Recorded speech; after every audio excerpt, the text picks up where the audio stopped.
Yeah, DeAndre, I want to start with you. With Greg back in the mix as the official head coach again, how do you expect his influence to be felt, even though BJ is running the team through this tournament?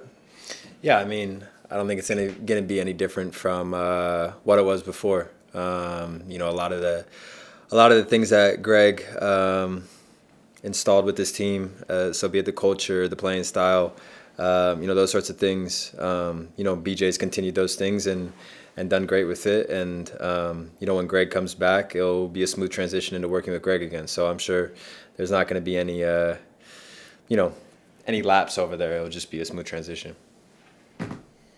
And Georgia, can you just kind of take us through what it's been like, playing in the Netherlands and experiencing a new league over the last several months?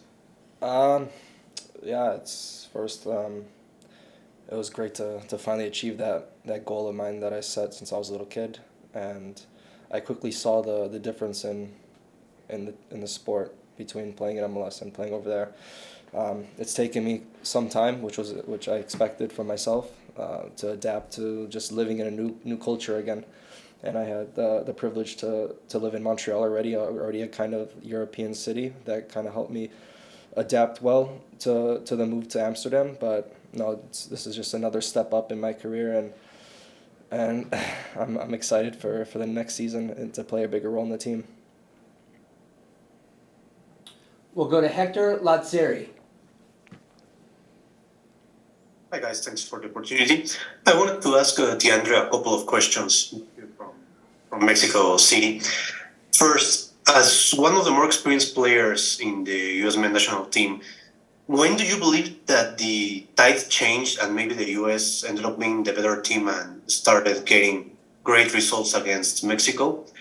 And also, I wanted to ask you about Leo Messi and going to Inter Milan and to your team. What are you guys talking about? What are you expecting about that? Yeah, well, for the first question, I think you just look at the games and see, when we started getting really good results against them, and that kind of answers that question. When the tide changed. As far as the second question, soccer is a interesting sport, and I don't like to speak on things until something's definitely happened. So as far as I'm concerned, as far as I know, nothing has been signed yet. And nothing's been confirmed. So I'm not gonna speak on Messi until something's confirmed. We'll go to Doug McIntyre from Fox Soccer. Thanks, Michael. Thanks, guys, for doing this. Appreciate it. DeAndre, I wanted to ask you. I mean, it's we know why it's basically two different teams for the two tournaments.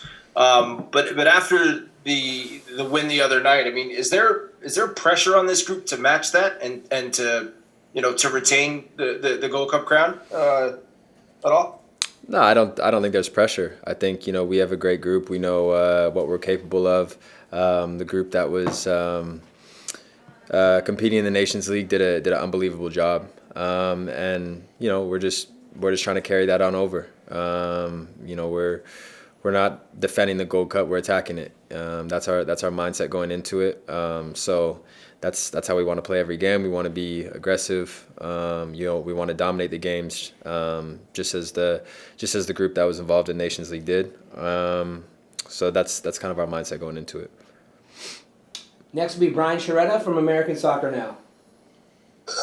Thank you, Michael. Georgie, I was wondering if you could just speak a little bit about the opportunity that this tournament offers you. I mean, in terms of competition for spots and the opportunity to showcase yourself in terms of what you've learned from in Europe, and just walk us through the mindset of what you see, the stage and what you see available in front of you in the next couple of weeks. I look at this in a couple ways. From a national team side, this is again my chance to make a point that I belong in the big competitions with the national team, and I have to go into every game, showing my qualities, and I don't feel the pressure to prove anything like that. Just to prove it to myself that I'm good enough. And the other side is this is basically the start of my season. My club starts preseason in a week and a half, and I need to fight for a starting spot in my club team, and this is where I begin to do that, and I have a good time in this Gold Cup, and I carry that over to the club's season. I think I'm gonna be happy with the rest of this year. Our last question for today comes from Andrew Jones. Thanks, Michael, as always. First for DeAndre, want to ask you about the Mount Avery whole brand that you started there. How's that going? And also just about whether you think the Nations League overshadows the Gold Cup sometimes, and CONCACAF should just focus on just having the Gold Cup. And for Georgie, just want to ask you, what's been the funniest Pascal Johnson story that you've had over the course of being in Eredivisie? You want to start? Yeah, I'll go first. First question, Mount Avery stuff's going good. We got some stuff dropping pretty soon here, beginning of July. The clothing, which is kind of what I'm really excited for, will be more kind of in the fall. So that's all being produced right now. So everything's good with that. I appreciate you asking. As far as Gold Cup and Nations League, I don't know. Their competitions are opportunities for us to compete, opportunities for us to show, why we believe we're the best in CONCACAF, and for us to make a statement, kind of to the whole world. So whether they should be there, shouldn't be there, it's just we see it as opportunities for us to compete and hopefully to lift more trophies.